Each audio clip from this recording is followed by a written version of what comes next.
மறைந்த பழம்பெரும் நடிகரும் பத்திரிகையாளரும் அரசியல் விமர்சகருமான சோ ராமசாமியின் சகோதரி வீட்டில் லட்சக்கணக்கான ரூபாய் மதிப்புடைய நகை மற்றும் பணம் திருடு போன சம்பவம் பரபரப்பை ஏற்படுத்தியுள்ளது.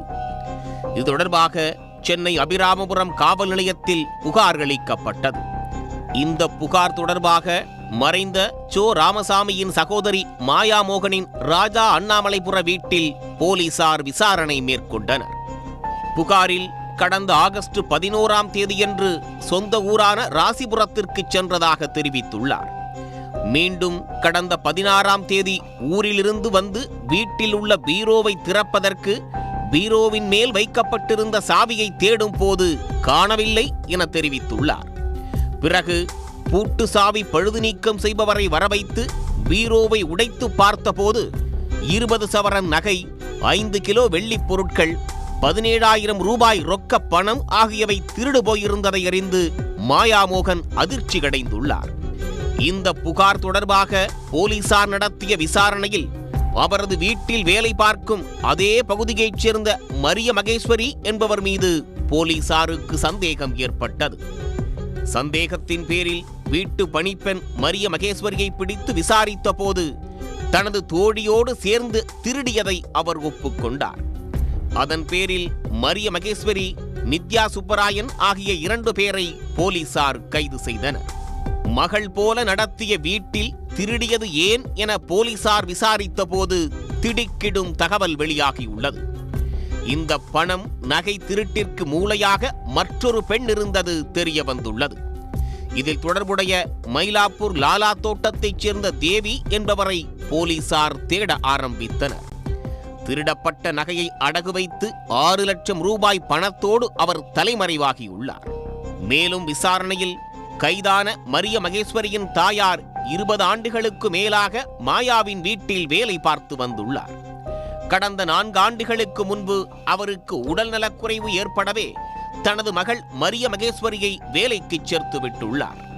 மரிய மகேஸ்வரியை தங்கள் குடும்பத்தில் ஒருவராகவே மாயாவின் குடும்பத்தினர் பாவித்து வந்துள்ளனர். இந்த நிலையில் சில மாதங்களுக்கு முன்பு மயிலாப்பூர் லாலா தோட்டத்தைச் சேர்ந்த தேவி என்பவர் மயிலாப்பூர் விசாலாட்சி தோட்டத்தைச் சேர்ந்த நித்யா என்பவர் மூலமாக மரிய மகேஸ்வரிக்கு அறிமுகமாகியுள்ளார். தனக்கு தெரிந்த நபர் ஒருவர் பெரிய அளவில் ஃபைனான்ஸ் தொழில் செய்து வருவதாகவும் 1 லட்சம் ரூபாய் பணம் கொடுத்தால் 6 மாதத்தில் 3 லட்சம் ரூபாயாக திருப்பிக் கொடுப்பார் என ஆசை வார்த்தை காட்டியதாக மரிய மகேஸ்வரி தெரிவித்துள்ளார். தன்னை நம்பி பல பேர் அவரிடம் பணம் கொடுத்திருப்பதாகவும், சந்தேகம் இருந்தால் விசாரித்துக் கொள்ளலாம் என்றும் சில செல்போன் எண்களையும் கொடுத்து தேவி அவரை நம்ப வைத்துள்ளார்.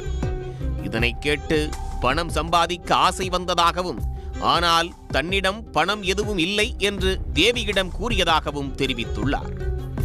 அப்போது வேலை பார்க்கும் வீட்டில் கணக்கு வழக்கு இல்லாமல் இருக்கும் பணம், நகையில் கொஞ்சம் திருடுமாறு தேவி ஐடியா கொடுத்ததாக மரிய மகேஸ்வரி போலீசாரிடம் கூறியிருக்கிறார். லாபம் வந்ததும் நகையை திருப்பி மீண்டும் அங்கேயே வைத்துவிடலாம் என்றும் அவர் கூறியதாக தெரிகிறது. இதனையடுத்து சரியான நேரத்திற்காக காத்திருந்ததாகவும், கடந்த வாரம் மாயாமோகன் சொந்த ஊருக்கு சென்றதை சாதகமாக பயன்படுத்தி தானும் நித்யாவும் சேர்ந்து பீரோவை திறந்து 20 சவரன் நகை மற்றும் 5 கிலோ வெள்ளிப் பொருட்களை திருடி மயிலாப்பூரில் உள்ள ஒரு அடகு கடையில் அடகு வைத்து 6 லட்சம் ரூபாய் பணத்தை தேவியிடம் கொடுத்ததாக போலீசாரிடம் தெரிவித்துள்ளனர். இந்த நிலையில் பணத்தை வாங்கிய சில நாட்களிலேயே தேவி தலைமறைவாகிவிட்டதாகவும் மரிய மகேஸ்வரி வாக்குமூலம் அளித்துள்ளார். இதனையடுத்து அடகு கடையிலிருந்து 15 சவரன் நகையை போலீசார் மீட்டுள்ளனர். இந்த திருட்டுக்கு மூளையாக செயல்பட்ட தேவியை போலீசார் தீவிரமாக தேடி வருகின்றனர். கைது செய்யப்பட்ட இருவரையும் நீதிமன்றத்தில் ஆஜர்படுத்தி போலீசார் சிறையில் அடைத்துள்ளனர். பெண் ஒருவரின் பேச்சை கேட்டு மகள் போல வளர்ந்த வீட்டில் பணிப்பெண் திருடிய சம்பவம் அப்பகுதியில் பரபரப்பை ஏற்படுத்தியது.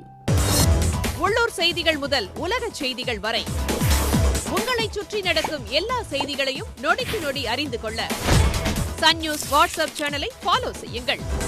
QR கோடை ஸ்கேன் செய்து சன் நியூஸோடு இணைந்திருங்கள்.